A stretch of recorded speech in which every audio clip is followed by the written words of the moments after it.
Assalamualaikum warahmatullahi wabarakatuh. Kembali lagi pada pelajaran tematik. Pada pertemuan sebelumnya, kita telah membahas tentang sumber-sumber energi. Salah satunya adalah yang berasal dari bahan-bahan makanan. Sebagai contoh adalah nasi. Nasi yang kita makan sebagai makanan pokok itu berasal dari beras. Beras merupakan salah satu sumber daya alam yang dapat diperoleh dari kegiatan pertanian. Apakah yang dimaksud dengan sumber daya alam?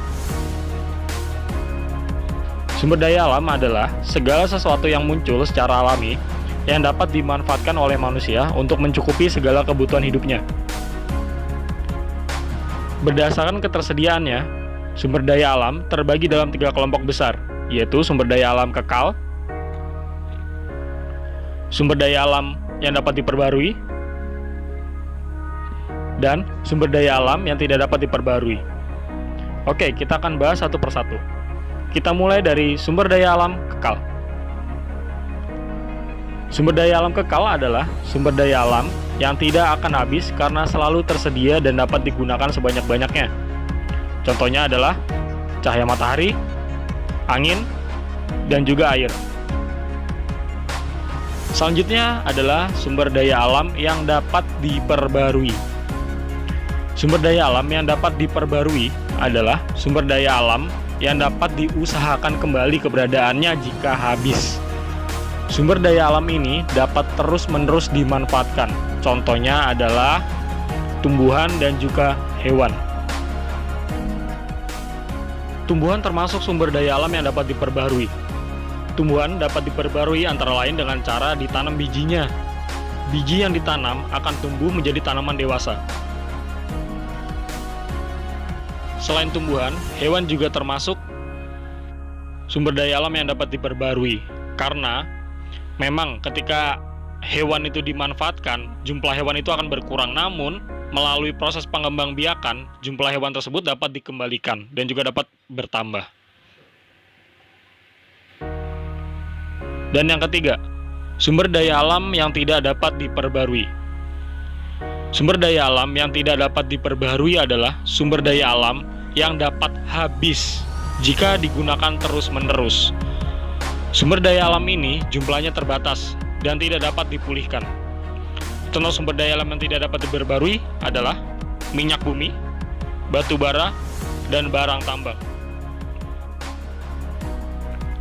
Minyak bumi dan batu bara terbentuk dari makhluk hidup yang telah mati dan terpendam selama jutaan tahun yang lalu. Pembentukan minyak bumi dan batu bara sangat lama, membutuhkan waktu jutaan tahun. Oleh karena itu, minyak bumi dan batu bara termasuk sumber daya alam yang tidak dapat diperbarui karena membutuhkan waktu yang lama untuk kembali di. Itu dia merupakan 3 kelompok besar sumber daya alam. Tadi ada sumber daya alam kekal, sumber daya alam yang dapat diperbarui, dan juga sumber daya alam yang tidak dapat diperbarui. Tadi sumber daya alam kekal salah satu contohnya adalah air. Air merupakan salah satu sumber energi. Selain sumber energi, air merupakan komponen utama kehidupan. Tanpa air, tidak akan ada kehidupan di bumi. Berikut ini adalah manfaat-manfaat air. Yang pertama, manfaat air bagi manusia. Manfaat air bagi manusia yang pertama adalah air bermanfaat bagi kesehatan manusia, antara lain menjaga suhu tubuh, mengeluarkan racun dari tubuh, mencegah dehidrasi, dan juga menjaga kelembapan kulit. Manfaat air yang kedua bagi manusia adalah untuk kebutuhan hidup manusia sehari-hari, seperti minum, memasak, mandi, dan juga mencuci. Kemudian yang ketiga adalah air berguna untuk keselamatan, yaitu digunakan untuk memadamkan kebakaran. Yang kelima, air sebagai sumber energi untuk penghasil listrik. Aliran air dimanfaatkan untuk menggerakkan turbin sehingga menghasilkan listrik. Kemudian, manfaat air yang kelima untuk manusia adalah air diperlukan di bidang pertanian, yaitu untuk pengaliran lahan pertanian. Kemudian, selanjutnya, manfaat air bagi hewan. Manfaat air bagi hewan yang pertama adalah menjaga suhu tubuh. Yang kedua, menjaga tekanan darah. Yang ketiga, berperan melancarkan pencernaan. Yang keempat, alat transportasi nutrisi ke seluruh bagian tubuh hewan.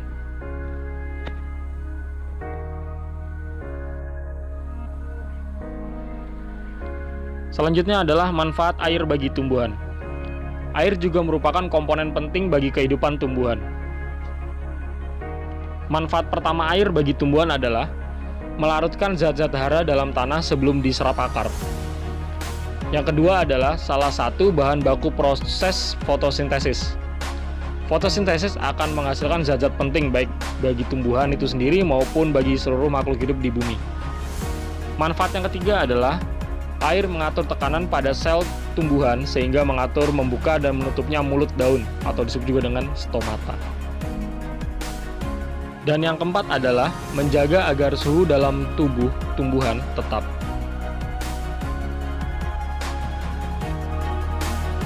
Itu dia merupakan manfaat dari air. Ternyata banyak sekali kan manfaat dari air? Karena air termasuk kebutuhan dasar manusia. Setiap manusia memerlukan air bersih untuk kelangsungan hidupnya. Air bersih menjadi salah satu hak yang harus didapatkan manusia. Jika hak tersebut tidak didapatkan, tentu manusia tidak dapat melangsungkan hidupnya.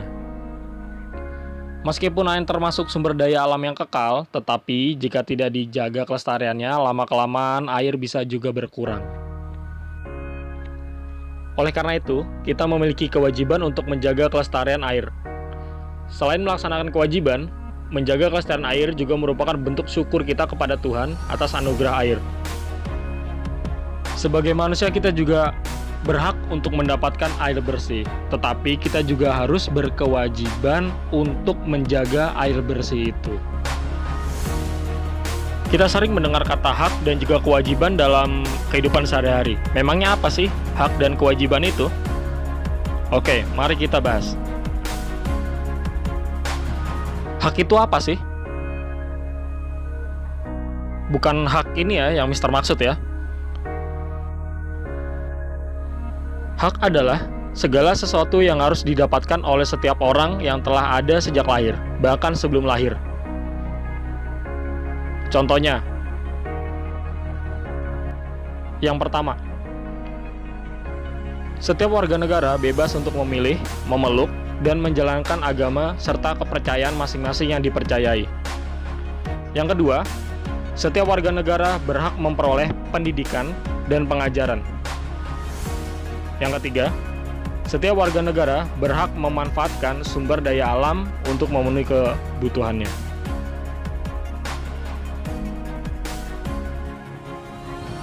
Selain hak, ada juga kewajiban. Kewajiban adalah sesuatu yang harus dilaksanakan dengan penuh tanggung jawab. Beberapa contoh kewajiban adalah: yang pertama, berkewajiban menjaga kesehatan. Yang kedua, berkewajiban menjaga kebersihan. Dan yang ketiga, setiap warga negara wajib memelihara kelestarian sumber daya alam. Ya, itu merupakan hak dan juga kewajiban. Nah, hak dan kewajiban harus dilaksanakan secara seimbang agar terwujud cita-cita dengan baik. Oke, Mister ulangi. Hak itu adalah segala sesuatu yang didapatkan setiap orang yang telah ada sejak lahir. Jadi segala sesuatu yang didapatkan itu merupakan hak. Contohnya adalah hak untuk mendapatkan pendidikan. Kemudian ada juga kewajiban. Kewajiban adalah sesuatu yang harus dilaksanakan dengan penuh tanggung jawab. Contohnya adalah menjaga kebersihan.